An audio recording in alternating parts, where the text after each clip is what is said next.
तो विपक्ष पर सवाल उठ रहे हैं। खबर विपक्ष से जुड़ी हुई आपको बताते हैं। समाजवादी पार्टी के राष्ट्रीय अध्यक्ष अखिलेश यादव कल जाएंगे लखीमपुर खीरी। लखीमपुर खीरी में किसानों के परिवार से वो मुलाकात करेंगे।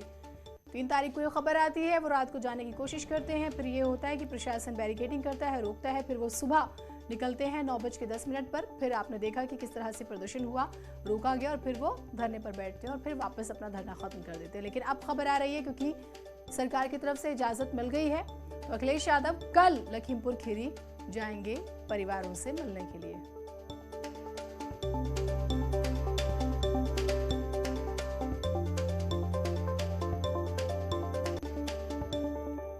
उधर किसान नेता राकेश टिकैत ने अजय मिश्रा के इस्तीफे की मांग कर दी है।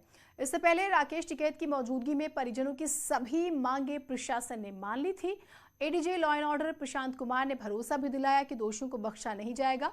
फिर भी अब ये मांग सामने आ गई है। जैसा कि आप देख रहे हैं कि राकेश टिकैत जी ने जो केंद्रीय गृह राज्य मंत्री हैं उनकी गिरफ्तारी की मांग की है और लेकिन इस्तीफे की मांग करी है, उनके लड़के की गिरफ्तारी की मांग करी है। जो दोषी होंगे उनके गैंग में शामिल होंगे, सबकी गिरफ्तारी होगी। अगर ऐसा नहीं होता तो अगर ऐसा नहीं होता तो 4 दिन बाद में 5 दिन बाद में अंतिम अरदास को हम बता देंगे।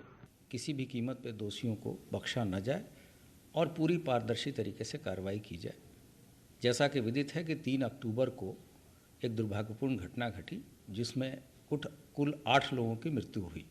शासन के द्वारा एक हाई पावर्ड कमेटी स्थानीय अधिकारियों के अलावा भेजी गई, जो वहाँ पर किसान बंधुओं से बातचीत करके जो भी उनकी डिमांड्स थी उनको माना गया।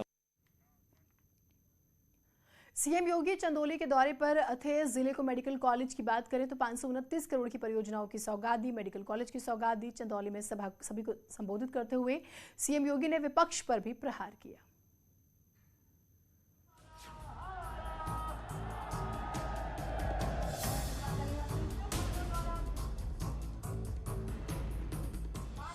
सीएम योगी ने चंदौली को मेडिकल कॉलेज के साथ 529 करोड़ की परियोजनाओं की सौगात दी। 144 परियोजनाओं के शिलान्यास और लोकार्पण के बाद सीएम योगी ने सभा को भी संबोधित किया और विपक्ष पर जोरदार प्रहार किया। लखीमपुर हिंसा पर सियासत करने वालों पर सीएम योगी ने करारा प्रहार किया। पहले तो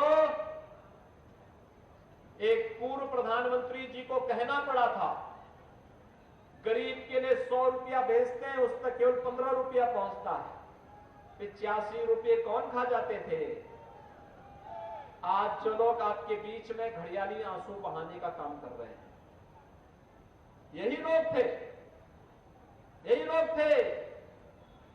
ये वही लोग हैं, गरीब का अन्न खा जाते थे, विकास का पैसा खा जाते थे।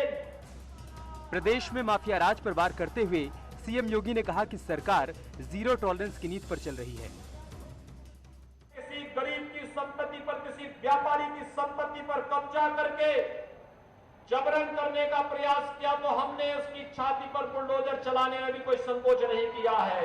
और भाइयों बहनों, मैं आज आपको यही आश्वासन देने के लिए आया हूं, सुरक्षा का ये माहौल उत्तर प्रदेश को एक नई पहचान दिया है।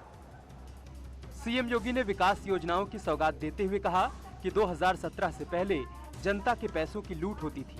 यही नहीं, विपक्ष को आड़े हाथों लेते हुए सीएम ने कहा कि पहले जाति, धर्म और परिवार देखकर योजनाओं का लाभ दिया जाता था।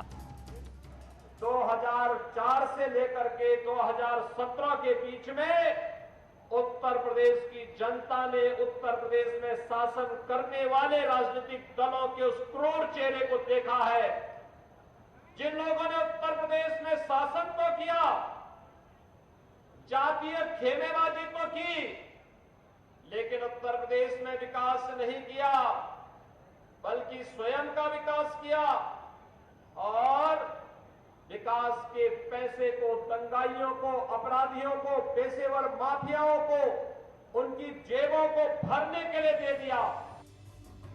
सीएम योगी ने मोदी सरकार की योजनाओं को जन जन तक पहुंचाने की बात कही और विपक्ष पर जमकर वार किया।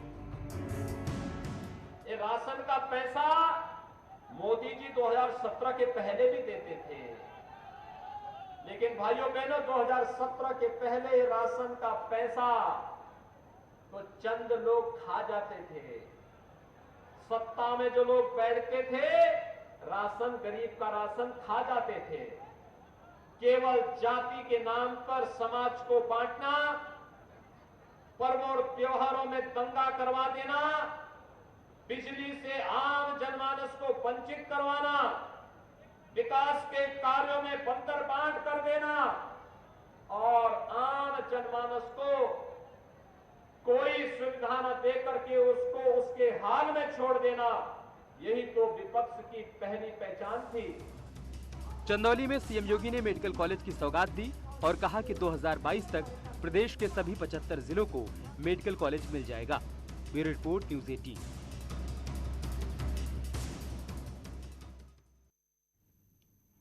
एक छोटा सा ब्रेक ले रहे हैं, कहीं मत जाइएगा।